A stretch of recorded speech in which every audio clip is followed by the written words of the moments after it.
Hello and welcome back to my YouTube channel. I hope you've been enjoying my last two videos and you have subscribed, liked, hit the bell icon if you haven't done so already.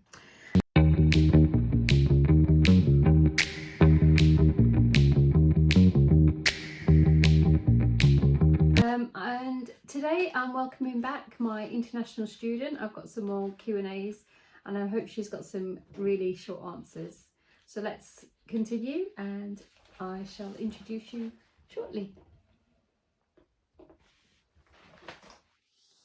Welcome back. So tell me, as an international student, why you chose UK rather than America or one of the other countries? Well, I considered other countries as well. So initially I wanted to come and study in the UK, but that time there wasn't any stay back. So once you finish your degree, if you haven't got any job, you have to go back to your country. So I was a bit afraid to take my degree in UK, and I considered other countries. Um, but there were some other reasons that I didn't choose other countries. For example, Canada. If I looked into Canada, but the master's degree is a bit expensive in that colleges or universities where I looked into. And then UK released the news that it's gonna be PSW coming back. So that was a great news for me because UK is one of the greatest education providers in the world. Um, I wanted to come and study in the UK. Since the PSWS came back, I applied in the UK as I always wanted to be. And what does PSW stand for? It's a post-study work permit. Okay. So what other countries did you look at? I looked into Australia, I looked into Canada, France, US as well. And their options were not suitable for you? Well, I can say that Canada is, if I want to do a master's, it's double the money that I'll be paying to UK. And Canada option were more like postgraduate study. It's a PG diploma, it's not a master's. I wanted to do a master's. And US, the stay back is only after once you finish your degree, it's only for 1 month. So and other countries had similar kind of issues. Australia is more than, I think, £30,000. Sorry, not £30,000. Yeah, £30,000. So yeah, it's because of that. And also these are the leading education providers in the world as well. So it's very competitive to choose. But I wanted to do UK, so yeah. And how is life as an international student studying in the UK? I'll talk about my personal experience. When I came into... That's good. We don't want anybody else's personal experience. Yours would be good. Yeah, so basically when I came into UK, I was really lucky that I have my relatives here. That's you. That I can't say it.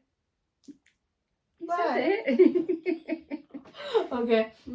So yeah, you are lucky. Yeah, my cousin was here, so she helped me out with introducing me into groceries,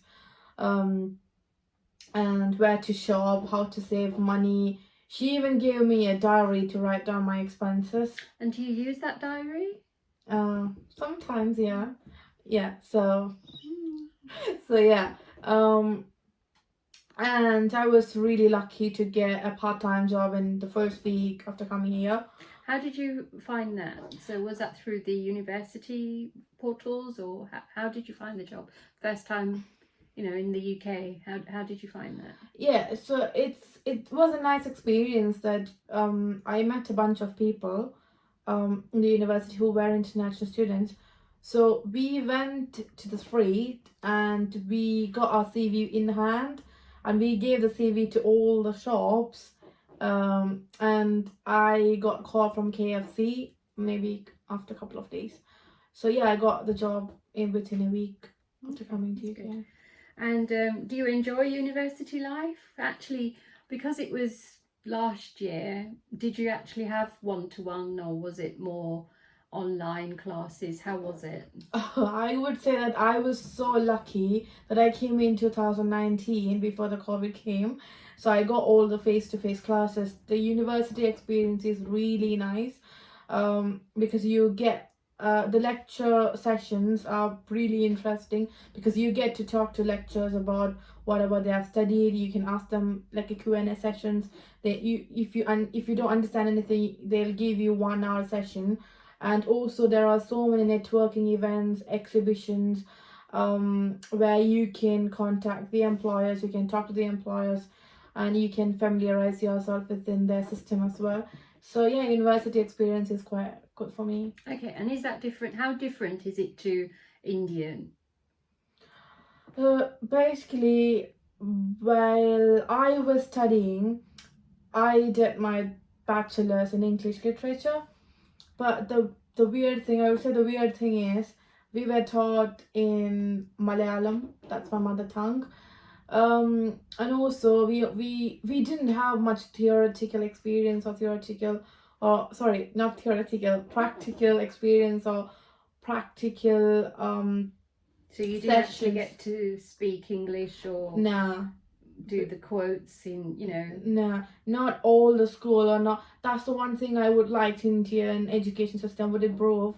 That even if you're studying in an English medium school, I've done my education in all English medium school in India, but doesn't matter, because even if I did it, I wasn't really able to speak in English as well.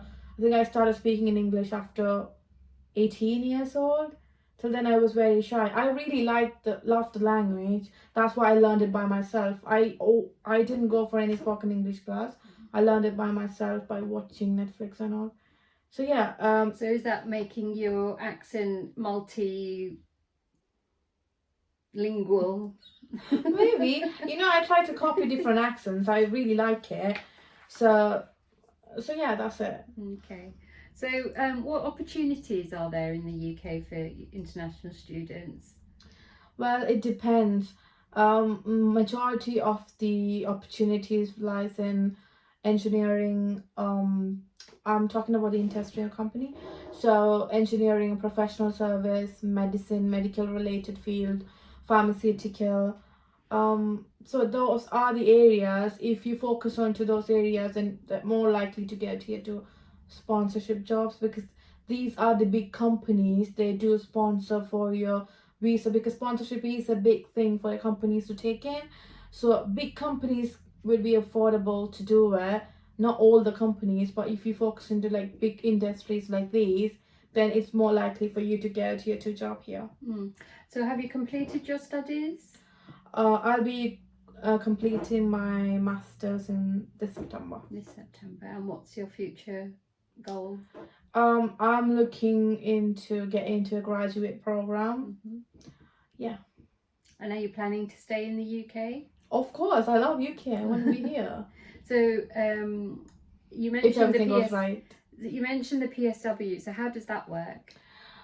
So once you graduate, you can apply into graduate route. That's a PSW.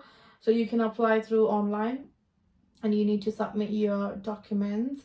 What documents are they? I think it's more like your degree certificate. Okay. And your financial documents. You need to check it online in Government UK website. So once you submit it, and you will get the visa. So that's for 2 years. So I'm aware of it that conditions must be applying, but yeah, that's how you apply for PSW. And you can work or study or do anything in that 2 years. Okay. And your course, was it 1 year? Was it 2 years? Remind me. Mine was a 2-year course. Sorry, it's a 2-year course. 1 year studies and 1 year placement. Okay, and you did a placement? Yeah, I did. Okay, and was that a year? Was it for 5 months, 6 months? How did that work? You can do from 5 months to 1 year. I did for 1 year placement. Okay. And was that a virtual one? Was that, how did that, was that actually in the office? What sort of placement was it? It was due to COVID. My offices were really rare because I was working from home. But the internship, it wasn't a virtual internship. It's basically a face-to-face. Okay. And also with the internship, so, you know, would you look at how did you choose where to go for the internship? You mean the websites? Yes. So right after I came to UK, every university has their career section, service. So is that something that you would, you know, advise future students to do, to actually Yeah, go and speak to the careers advisors? yeah, because when you came to the UK, it applies to both home students and international students. So once you start your degree, you will know that you'll be assigned to a career advisor, or you can register for it if you are not assigned. So for example, if you start your degree in September, I would suggest if you would register with them in September itself, and you talk to them, they'll advise you when you need to start for applying for internships, because mostly companies will be starting recruiting from that year, October as well. So you need to start preparing for your CV, because CV is different from what we do in India. It's really different here. It has to be UK standard CV format. And so did you get help with that? yeah, my advisor and some of my cousins, they helped me with my CV, and they reviewed it, and I got my CV. And also you need to tailor your CV according to the jobs and position you're applying into. So you can't send one CV to several different No, companies? you can't do it. That's the that one. won't work. Oh dear. Yeah, that's the one mistake that most of the students do, and that's why they get rejected, because majority of the recruiters, as you're aware of it, they use the CV software to shortlist it. So if you are not using the certain keywords, if you are failed to do it, then you won't be able to shortlist for that. Okay. So did you apply to any, like, big companies? What's out there? So unfortunately, when I was applying for internship, there was a pause because of COVID. So companies stopped recruiting interns.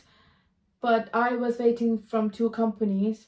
But luckily I got into one company, so I accepted it and I joined for that internship. But I couldn't apply for the big 4 or the big companies because there was a pause during that time. So hopefully, maybe in the future. Okay. And also, for the actual internship, did you have to do an interview? Was it just an application? Was it just some questions on the website? How did that work? It depends on the company.